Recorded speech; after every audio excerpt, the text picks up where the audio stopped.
Ngayon ay ang araw kung saan ating inaalaala ang pagkapako ni Jesus sa krus at ang kanyang pagkamatay dito. Naway ating pagbilayan ang huling pitong salita ng ating Panginoon nang siya ay ipako sa krus. Isinasaad sa libro ni Marcos, Kabanata 15, versikulo 34, nang mag-ikatlo ng hapon, si Jesus ay sumigaw, "Eloi, Eloi, lema sabachthani," na ang ibig sabihin, Diyos ko, bakit mo ako pinabayaan?" Itinuturing ng marami na itong ikaapat na wika ang pinakamapait na pangungusap na sinampit ni Jesus sa krus. Dahil pagkatapos sambitin ni Jesus ang ikatlong wika, nagsimulang magdilim ang kapaligiran. Ang araw ay nagkait ng kanyang liwanag na tila nagluluksa sa mga nagaganap. Sa gitna ng ganitong malungkot at makapanlulumong kalagayan, napunit ang katahimikan nang si Jesus ay sumigaw, Diyos ko, bakit mo ako pinabayaan?" Ito ay isang maaring panaghoy ng paghihirap na makikita rin sa Salmo 22 ng Haring David. Ito ang kanyang pananglitan. "O Diyos ko, bakit mo ako pinabayaan? Sumisigaw ako ng saklolo, ngunit bakit hindi mo ako tinutulungan? Araw-gabi tumatawag ako sa iyo, O Diyos. Hindi ako mapanatag, di ka man lang sumasagot." Ito ay isang katuparan ng isang kalagayan sa lumang tipan. Si Jesus ay isang Hudyo at alam niya ang bagay na ito. At ngayon, nakikita natin ang ibig sabihin. Diyos ko, bakit mo ako pinabayaan?" Ito ang panalangin tanong na nagmumula kay Jesus noong siya ay naghihirap na nakapako sa krus. Panaghoy na humihingi ng saklolo at kaginhawaan. Ito'y hindi naintindihan ng mga nakarinig sa Kanya. Hindi nila nakilala ang Diyos na nagkatawang tao, na ang Kanyang panaghoy ay panaghoy ng isang katauhan, isang panaghoy ng mga nilalang, isang panaghoy ng bawat tao nakakadama ng kalunos-lunos na kalagayan. Diyos ko, bakit mo ako pinabayaan? Maaari itong isang panalangin tanong mula sa isang taong may matinding kalagayan. Ito ay isang panaghoy ng bawat taong nakakadama ng kalunos-lunos na kalagayan. Subalit, tuwing tayo ay nakikipit sa kalagayan na nunubok ng ating patatagan, hindi ba't nasasabi natin, "Suko na ako," o di kaya'y "Ayaw na," o kaya'y "Gusto mo nang mamatay," at kung ano-ano pa. Akala natin, pinabayaan na tayo, at ang iba ay dumadating na ang puntong itin ang sariling buhay. Sa ikaapat na wika, si Jesus ay nagmukhang kaawa-awa. Wala siyang kalaban-laban at pag-asa. Mag-isa lamang siya sa sandaling ito. Si Jesus ay pinabayaan ng kanyang mga alagad. Ang iba ay tumakas at magkaho. Ang isa sa kanila ay nagkanilo sa kanya, samantalang ang isa naman ay nagkatwa sa kanya ng 3 beses. Pinalimuran siya ng napakaraming taong dating humahanga sa kanya. Ang kanyang mga kaaway ay nagkaisa upang siya ay makatulad ng kamatayan at pinabayaan mapako sa krus. Sila ay nagbunyi at pinakamatindi sa lahat.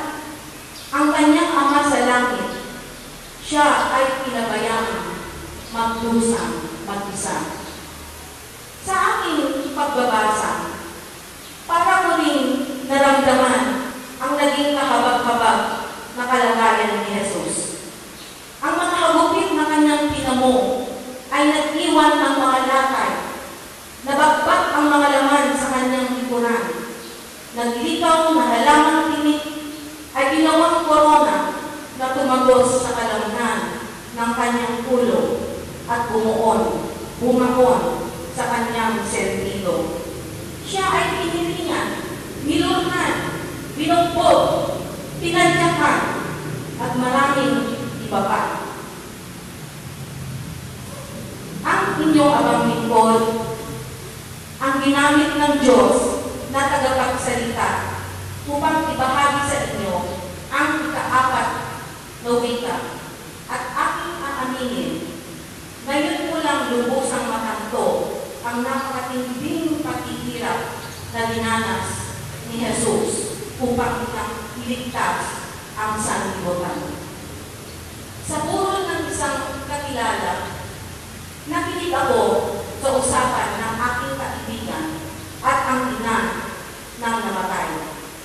Sobrang ang pagdadalang natin ng ina sa pagkamatay ng kanyang kaisa-isang anak na lumaking hindi na niya nakasama ang ama dahil sila ay iniwan. Silang mag-ina ay pinalikuran at pinabayaan ng dapat sana ay padre de pamilya. Puno-puno ng hinanakit ang puso ng inang ito.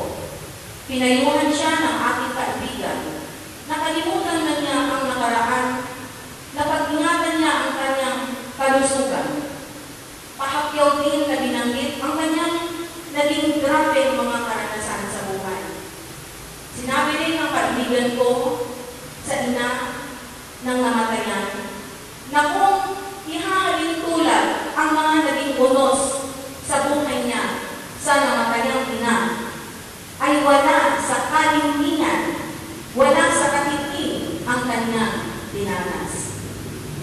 Bakit ko nga ba ikinukwento ito?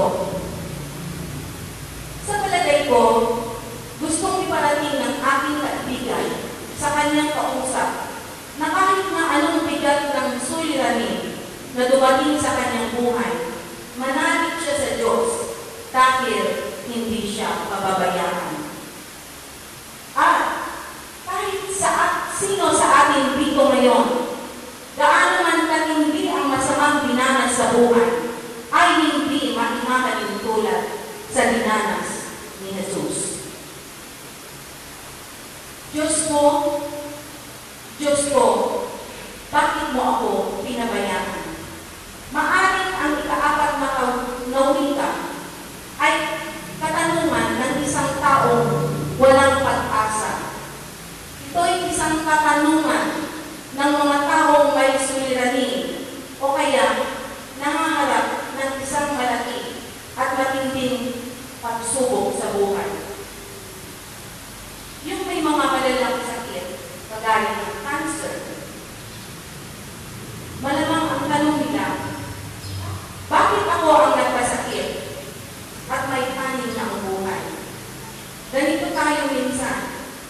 Kapag malagay sa ganitong sitwasyon, nagiging isa tayo sa mga hindi nakaintindi sa pang-4 na wika ni Jesus. Sa araw-araw na lang, marami tayong maririnig sa maraming tao ang mga katanungan. Ano ba namang klaseng buhay ito? Parang wala nang kaginhawaan. Bakit siya pa ang namatay? Paano kami? Diyos ko naman. Ito ang ating maririnig at napakaraming mga katanungan. Parang bagang nananagoy ang mga tao ito na, Diyos ko, bakit mo ako pinabayaan? Hindi kaila sa inyo ang nangyari sa una sa aming pamilya noong nakaraang taon. Kaming 4, kabilang ang aking asawa, anak na bunsong lalaki, at 5 taong gulang na ako at ako ay na-aksidente. Pakiramdam ko, pinabayaan kami ng Diyos at hinayaan niyang mangyari ang sakuna. Pero alam niyo, sa pagkakataon din yun, nadama ko na mahal kami ng Diyos at hindi kami pinabayaan. Lalong ipinakita niya na kahit kailan, hindi niya kami pinalimutan. Sa katunayan, kami ang nakalimot at kami ang nagpabaya.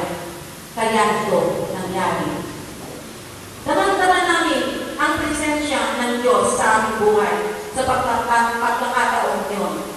Una, hindi kami pinabayaan. Walang nawalang buhay. 4 kami, maraming sugat, bali ang mga buto. May tama sa ulo ang anak ko. 2 beses siyang inoperahan.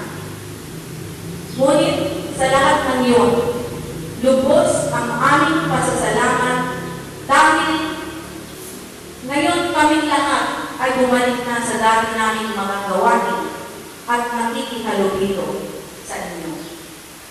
Pangalawa, ang pagmamahal ng Diyos sa amin ay gumalaw sa mga kapatid ko at pamilya nila, pamilya namin sa Tubigaraw, mga kamag-anak at mga kaibigan, sa walang humpay na pagdalaw sa paggamutan at sa aming tahanan, pagtulong at higit sa lahat ay ang walang pungat na pagdarasal para sa amin ng aming mga kakilala, mga kaibigan at ng simbahan. Isang tiyak ang masasabi ko, nadama namin na mahal kami ng Diyos, hindi kami pinabayaan. Diyos ko, bakit mo ako pinabayaan? Pinabayaan ba talaga ng Diyos si Jesus na nagdusa? Ipinaliwanag ni San Pablo sa kanyang sulat sa mga taga-Korinto. Hindi nagkasala si Kristo, ngunit dahil sa atin, siya ay pinuring na makasalanan upang sa pamamagitan niya ay maging matuwid tayo sa harap ng Diyos. Maaaring pinabayaan ng Ama si Jesus sapagkat tinakot niya sa sarili ang kaparusahan sa kasalanan ng tao. Nag-iisa si Jesus sa tao sa pamamagitan ng pagpapasan sa kasalanan ng tao at kasama na rin ito pagtitira na bunga ng pagkakasala. Maaari din natin sabihin na pinabayaan ng Ama na magdanas ng kahirapan ang kanyang mahal na anak na si Jesus para sa kaligtasan ng lahat. Napakadakilang pag-ibig na nagmumula sa Ama sa kanyang mga anak, sapagkat gayon na lamang ang pag-ibig ng Diyos sa sangkatauhan, kaya't ibinigay niya ang kanyang kaisa-isang anak upang ang sino mang sumampalataya sa kanya ay hindi mapahamak, kundi magkaroon ng buhay na walang hanggan. Napakaganda. John 3:16. Ito ang puso ng Biblia. Pinigis ng Ama na pabayaan ang kanyang anak upang isigaw ang mga katagang, Diyos ko, bakit mo ako pinabayaan? Upang sa pamamagitan na rin ni Jesus, marinig ang panagboy o hinaing ng tao. Diyos ko, bakit mo ako pinabayaan? Panagboy na ito ni Jesus. Nag-iisa si Jesus sa ating pagkatao. Kung nag-iisa si Jesus sa ating pagkatao, hindi ba nararapat na mag-iisa rin tayo kay Jesus? Aking nabasa sa aking paghahanda ng aking mensahe. Isang tao ang minsay na lalaki at nagreklamo sa Diyos. Sa kanyang panalangin, nagreklamo siya sa Diyos. Panginoon ko, bakit wala kayong ginagawa